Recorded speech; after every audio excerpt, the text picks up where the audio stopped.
Halo semuanya, selamat datang di podcast edukatif kita hari ini. Aku Putri. Dan aku Reva. Hari ini kita bakal ngobrolin topik yang gak kalah penting buat dunia kerja dan organisasi, yaitu memimpin dan mengelola perubahan. Nah, benar banget Rev. Sekarang kita udah hidup di era digital abad ke-21, di mana teknologi dan komunikasi berkembang super cepat. Nah, perusahaan tuh gak bisa santai-santai aja, mereka harus adaptif banget. Salah satu contoh nyatanya itu ya Australia Post. Dulu mereka andalan banget buat kirim surat. Tapi sekarang surat makin jarang, biaya operasional naik, dan mereka harus cari cara supaya tetap relevan.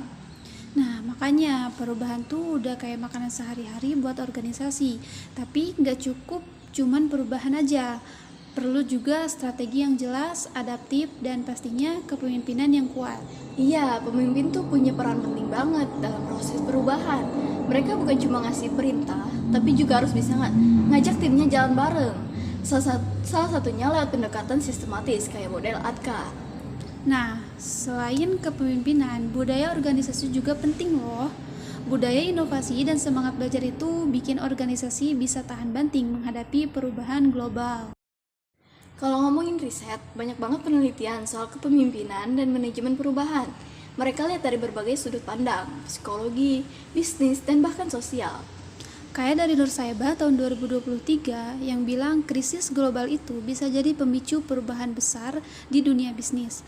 Pemimpin yang sigap bisa bawa perusahaannya tetap kompetitif meskipun lagi krisis. Atau dari Ayu Sulastri 2019 yang fokus pada bagaimana pemimpin harus memandu proses perubahan secara struktur dan menghadapi penolakan dari tim. Nah, ada juga penelitian dari Jeluanto dan Nouke tahun 2015. Mereka ngulik soal gimana sebaiknya perusahaan manajemen dilaksanakan lewat studi pustaka. Ayu Solihah dan Heru Sugondo tahun 2008 juga punya studi menarik. Mereka ngumpulin data dari buku dan jurnal buat bahas hubungan antara kepemimpinan efektif dan perubahan organisasi. Nah, lalu ada dari Elsia Tandelilin tahun 2023 yang bahas model ADKAR di perusahaan Avnet. Dia pakai pendekatan kualitatif dan menganalisis keberhasilan perubahan lewat 5 tahapan model itu.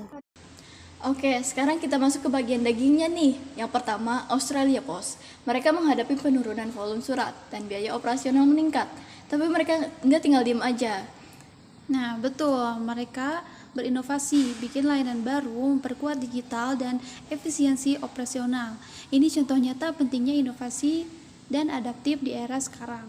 Kedua, perubahan organisasi di ekonomi global. Pemerintah punya peran penting, tapi tetap aja kalau pegawainya nggak support, ya nggak jalan juga. Nah, makanya komunikasi dan budaya organisasi yang adaptif jadi penting. Organisasi juga harus belajar dari kebijakan global kayak Vision 2020 di Malaysia atau deregulasi industri di Australia. Lanjut ke poin ketiga, resistensi terhadap perubahan. Ini tantangan banget ya, ada yang takut, ada yang gak mau keluar dari zona nyaman.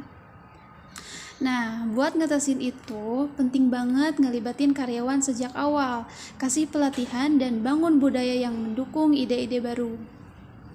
Keempat, model ADKAR. Ini pendekatan keren buat manajemen perubahan. Ada 5 tahapnya, awareness, desire, knowledge, ability, dan reformance. Setiap tahap itu punya peran krusial, mulai dari bikin orang sadar pentingnya perubahan sampai menjaga supaya perubahan itu terus dipertahankan. Terus ada juga soal kesiapan karir. Di era yang terus berubah, kita dituntut buat fleksibel, mau terus belajar dan punya inisiatif sendiri dalam merancang karir. Organisasi juga bisa membantu kok lewat pelatihan, pengembangan diri, atau mentoring. Jadi bukan cuma tanggung jawab individu, tapi kolaborasi. Dan terakhir, soal kepemimpinan. Pemimpin perubahan itu beda sama manajemen biasa. Dia harus punya visi, komunikasi yang kuat, dan bisa ngadepin resistensi timnya dengan bijak. Jadi kesimpulannya, perubahan itu udah pasti terjadi, tapi keberhasilannya tergantung gimana kita dan organisasi mengelolanya. Dengan strategi yang tepat, pemimpin yang visioner, dan budaya yang mendukung, perubahan bisa jadi peluang besar, bukan ancaman. Dan jangan lupa, model ADKAR bisa jadi panduan ampuh untuk navigasi proses transformasi ini. Yap, dan kesiapan karir juga nggak kalah penting. Dunia kerja terus berubah, jadi kita juga harus siap berubah. Oke deh, segitu dulu dari kami. Semoga obrolan kita hari ini bermanfaat ya, apalagi buat kalian yang tertarik di bidang manajemen dan kepemimpinan. Sampai jumpa di episode podcast presentasi selanjutnya. Bye. Bye.